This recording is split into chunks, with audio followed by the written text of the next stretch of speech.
Les doy este mensaje al que lo escuche. Creo que es importante que los pueblos de Latinoamérica nos quitemos el yugo de nuestros opresores, los que nos han tenido siempre sufriendo en el luto, en la zozobra y en la miseria. Y si no me creen, miren el país que nos entregaron. Miren la seguridad, o mejor dicho, la inseguridad que nos entregaron. Miren la miseria y el saqueo que nos entregaron. Y lo que está a la vista no necesita anteojos. Y por el otro lado, vean lo que estamos haciendo. Vean la seguridad que estamos trayendo. Vean la inversión en educación en las computadoras de sus hijos. Vean la inversión en infraestructura, en turismo. Y ahora vean cómo construimos una economía resiliente, que tampoco la vamos a construir en un día, pero todos los días, 24 horas, estamos trabajando para mejorar la economía de los salvadoreños. Literalmente nadie hubiera pensado que era posible que en El Salvador actualmente las maras todavía existen, pero sean algo tan pequeño como lo son ahora, y primero Dios lleguen a dejar de existir dentro de poco. Algo que yo creo que nadie lo quería posible. Probablemente si yo me hubiera parado aquí hace un año y les hubiera dicho, dentro de un año las maras no van a existir, la gente tal vez no se hubiera reído por educación, pero en el fondo hubieran dicho, está loco. Pero ver ahora la realidad, que las maras han sido reducidas a una mínima expresión, las pandillas en general, han sido reducidas a una mínima expresión, y primero Dios vamos a alcanzar el punto donde ya no existan en nuestro país. A pesar de que, increíblemente, mucho de la oposición que hemos tenido en el combate a las pandillas ha venido incluso de organismos internacionales que tratan de bloquear nuestro trabajo contra las pandillas. Y a nosotros realmente, bueno, hace poco me comunicaban sobre una acción que quiere tomar la CIDH contra El Salvador por el combate a las pandillas. Y yo me pregunto, ¿qué hizo la CIDH en los últimos 30 años cuando las pandillas estaban masacrando a nuestro pueblo? ¿Por qué nunca se pronunciaron a favor del pueblo salvadoreño honrado? Pero parecería que ahora que estamos logrando defender los derechos humanos del pueblo salvadoreño honrado, defender los derechos humanos de las personas cuyos derechos no deben estar restringidos, entonces ahora se pronuncian de que estamos violando los derechos humanos de ese pequeño, ínfimo porcentaje de salvadoreños cuyos derechos deben estar restringidos para que los demás puedan tener sus derechos humanos no restringidos. Y cuando uno habla de derechos humanos restringidos, hay gente que dice, pero ¿y por qué? Si son humanos todos, claro, pero los seres humanos tienen derechos restringidos cuando han cometido una falta. Por ejemplo, un preso no tiene derecho a votar. Es derecho humano votar, sí, pero no si está preso. Es derecho humano estar libre, ir a donde uno quiere, pero no si está preso. En Estados Unidos, por ejemplo, hay pena de muerte. Es decir, tenemos derecho a la vida, pero no si tiene pena de muerte. Los que tienen pena de muerte tienen derecho a la vida. Aquí en El Salvador no tenemos pena de muerte. De hecho, ni siquiera tenemos cadena perpetua. Somos un país mucho más respetuoso de los derechos humanos de los delincuentes que la mayoría de países del primer mundo. Sin embargo, no vamos a poner jamás los derechos humanos de los delincuentes por encima de los derechos humanos de la gente honrada.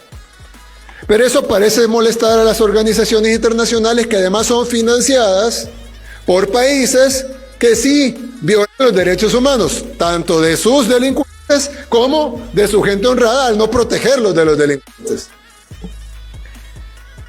Pero yo he consultado con la gran mayoría de gente que puedo, incluso no asesores o expertos, sino gente normal. Y los casos son de todo tipo. Gente que tenía su negocio y que ahora ya no paga renta. Gente que tenía, y ojo, eso no ha pasado con 1, 2, 5, 10 salvadoreños. Eso ha pasado con el 90%, por no decir el 100% de los salvadoreños, que ahora ya no pagan renta, que no pagan extorsión, que no tienen miedo de que le asesinen a su hijo o a su ser querido hoy en la tarde o mañana, porque como antes mataban 30 personas diarias. Y nosotros ahora, que gracias a Dios la mayoría de días no hay ni un tan solo homicidio en nuestro país. Y ojo, hay gente que dice, las cifras están manipuladas por el gobierno. ¿Cómo pudiéramos manipular las cifras si antes los cadáveres estaban en la calle? ¿Cómo va a hacer el gobierno para esconder los cadáveres en la calle, por ejemplo? ¿O cómo puede hacer el gobierno para que le dejen de cobrar extorsión? ¿O que ustedes en sus comunidades ya no ven pandilleros? ¿Cómo puede ser eso un maquillaje de cifras? Si fuera un maquillaje de cifras, las cifras estuvieran bien, pero la realidad dijera otra cosa. La cifra dijera 0 homicidios, pero estuvieran los cadáveres en el suelo como estaban antes.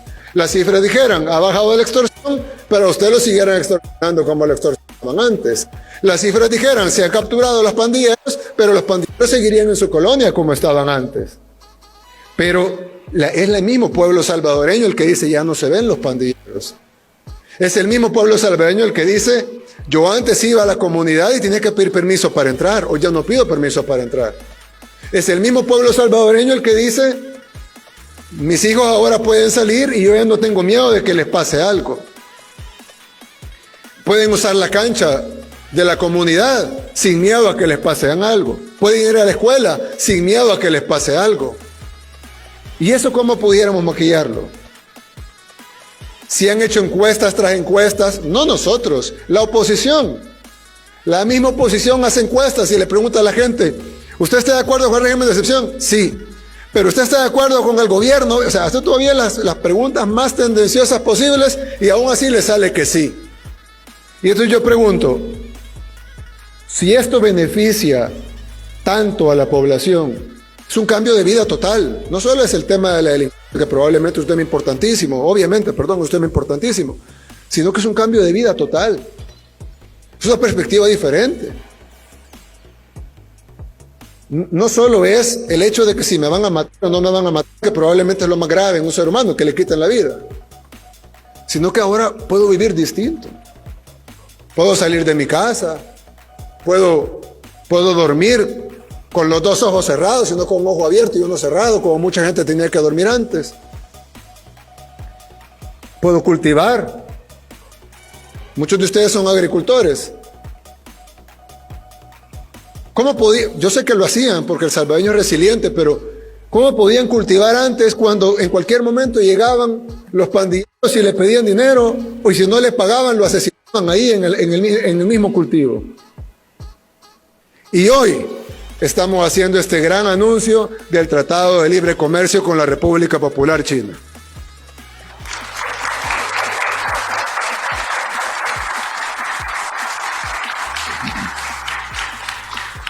Y lo hicimos acá, porque podemos haber hecho en un salón más bonito o algo. Pues no es que esté feo aquí, pues, pero podemos haber hecho en un salón más bonito, en casa presidencial o algo.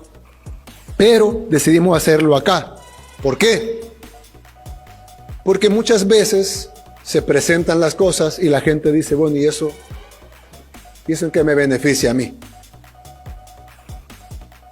Y no tiene nada de malo, pues los salones son importantes a veces y son necesarios para protocolo y ese tipo de cosas. Pero acá hay una muestra de la solidaridad de la República Popular China con El Salvador. Y es que aquí detrás de nosotros tenemos 930 toneladas de harina de trigo y 1.450 toneladas de fertilizante. Como todos ustedes saben, el conflicto en Ucrania y las sanciones a Rusia han generado, sumado a la crisis de cadena de suministros que había antes, a la crisis de inflación que había antes y sumado a los efectos de la pandemia, entonces al sumar todo junto y de las medidas que se tomaron para la pandemia, y cuando uno va sumando todo, generaron la crisis económica que tenemos ahora, que no estoy hablando de El Salvador, estoy hablando del mundo. De hecho, El Salvador, el caso de la inflación que nos ha golpeado también, El Salvador tiene la segunda inflación más baja de Centroamérica. Solo nos gana Panamá, pero tenemos inflación más baja que Guatemala, inflación más baja que Honduras, inflación más baja que Nicaragua, inflación más baja que Costa Rica. Porque la crisis es mundial, pero acá podemos trabajar para tratar de mitigar los efectos de la crisis. Por eso es que, si ustedes han visto cuando pasan por una gasolinera, se congeló el precio de la gasolina desde febrero de este año. Y a pesar que el galón debe haber llegado a casi $7, no pasó en El Salvador. Pasó en otros países vecinos y en otros países en el mundo. Bueno, en otros países mucho más que eso, hasta arriba de $10, como el caso de algunos países de Europa. Pero no en El Salvador, porque se congeló el precio de la gasolina. También se congeló el precio del gas propano, que es un producto que usan muchos salvadoreños. También el combustible, no solo la gasolina, sino también el diésel, que no solo beneficia a los que tienen vehículos. La gente dice, no, pero eso beneficia a los que tienen vehículos.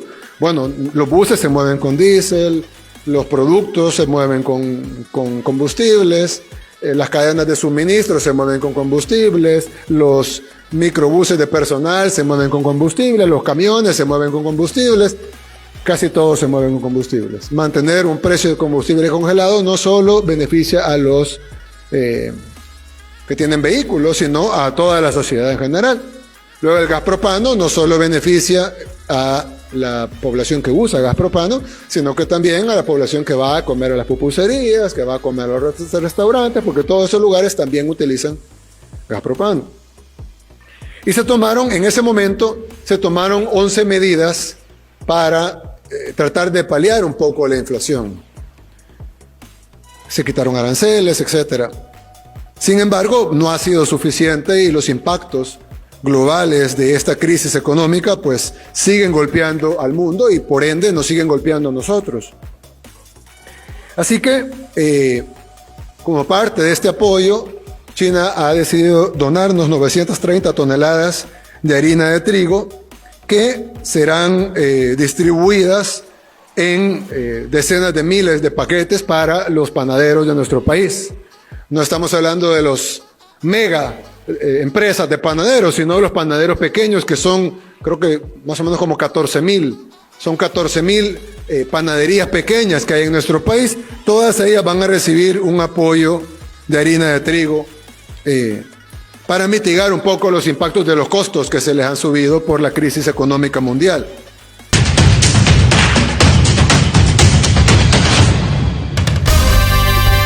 Telenorte 24, la televisión de Ecuador se ve en todas partes.